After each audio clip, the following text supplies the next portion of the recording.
I was 6 months pregnant when I found out that Nikolai had Down syndrome, and it was not the result or information that you're expecting. It becomes a very different journey. When I had Nikolai and he was in my arms, he was a beautiful wee baby, and you feel very empowered in that you're going to do the best for your baby. But public resources really aren't there to encourage you. You want people to say, your child can do this, let's open the ceiling. Annabelle was 2 1/4 when she first started seeing Sarah, which seems pretty young, but it's obviously worked, and it's worked well. In fact, to be honest, I thought it'd be too young. I thought, well, what can you do at that age? But she's done a lot, and it's worked well. Probably the main thing is that we've started to notice how much Annabelle actually knows, because you don't know when Annabelle's not telling you, and it's probably stopped a lot of frustration that would otherwise be the case, and it's been really enjoyable for us, being able to communicate with her better. Well, Leroy's has progressed, and I think if he had had no intervention, it would have gone a lot slower. So children with Down syndrome definitely need a big push to get moving. I mean, not just physically, but in all ways. So without that early intervention, he would be much further behind, definitely. When he was 9 months old, and I'll still remember it, I was sitting on the couch and she said to me that when he started school, she wanted him reading at a reading level. And I remember my jaw dropping and thinking, reading? Really? And she was the first person that ever came in that really made me feel that anything was possible and opportunity was everything for education for Nikolai. But then to see a child look at a ball and then you hold 2 picture cards and say take ball and recognise the card, it was just, that's when you know that your child has the ability to learn. And I think that was a real key to know that Nikolai could learn, same as other children.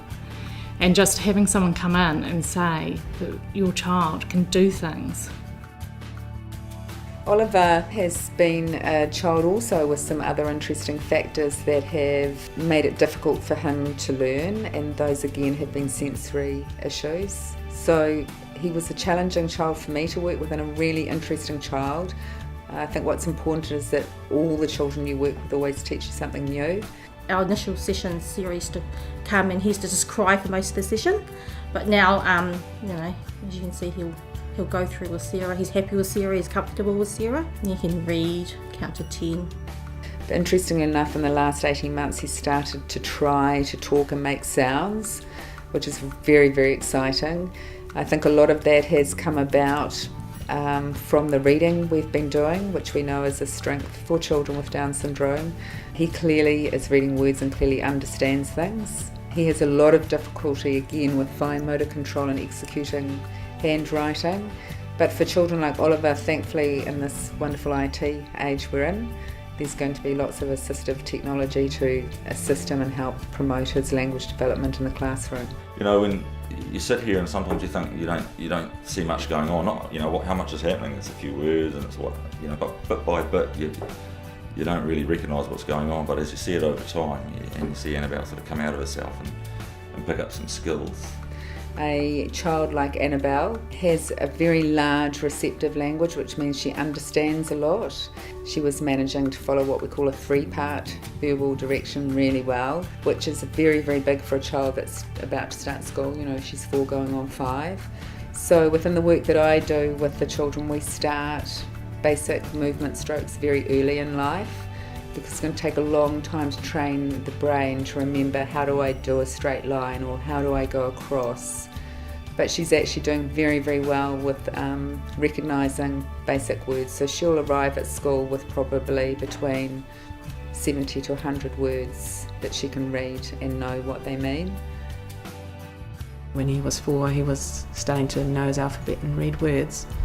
So that's a really good thing to hold on to when he's 15 months old and he's throwing everything on the floor during his therapy sessions. But it's been very challenging for the family because they would have got less feedback from Leroy through the years.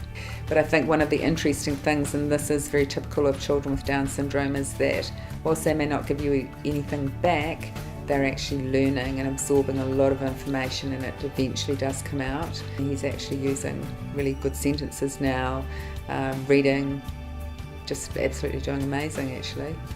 When he was 4, there was a big change. He became much more motivated, and we could see that he knew his colours, and he could categorise things because he wanted to do it by then, and he could learn to read words really quickly. And then it wasn't just one word, it was more than one, and he just really thrived on showing how clever he was. He was able to really get excited about doing his program. So it was a real change from just hard going and hard work to suddenly this child who was pouring out all this information he'd been learning for those 3.5 years. Just being able to communicate with his siblings and to me. I mean, he could read before he got to school, and he could count before he got to school. So that just, in my mind, that set him up for being able to just have an opportunity to go to mainstream school. The current education system is really challenging for children with Down syndrome, and that's from a preschool level right through, because it's actually based on children learning auditorily. So children with Down syndrome have a weakness in audition, which doesn't mean that they can't hear things. They do hear things. It's just that their brain doesn't manage to process the information as well. To me, we will be always very grateful, and we're quite humbled by the fact that there is a trust that can help our child to gain an education that is his right, but it's not there. Without the trust, we wouldn't have that. So yeah, the trust is our lifeline. Given the extra input and some financial assistance that the trust can provide so that families can access the right input, these children will largely grow on to lead a really independent life, and that's what we'd all want for them. We probably couldn't have done it otherwise. We might not have even known it was there otherwise. So it empowers us to do more for Annabelle, you know. It's amazing to see him with his speech now and being able to communicate, watch him read. It just, to take the frustration away from a child that can understand, because I think that's often a misconception. Your child will understand a lot, but the speech is slower to come. And to see Nikolai being able to use words and understand what he's using is amazing. It's just opens, the sky's the limit for him, really is. He's gonna fly. When I see your face, there's not a thing that I would change, 'cause you're amazing, just the way you are. And when you smile, the whole world stops and stares for a while, 'cause girl, you're amazing, just the way you are, the way you are, the way you are. Girl, you're amazing, just the way you are. When I see your face, there's not a thing that I would change, 'cause you're amazing, just the way you are. And when you smile, the whole world stops and stares for a while, 'cause girl, you're amazing,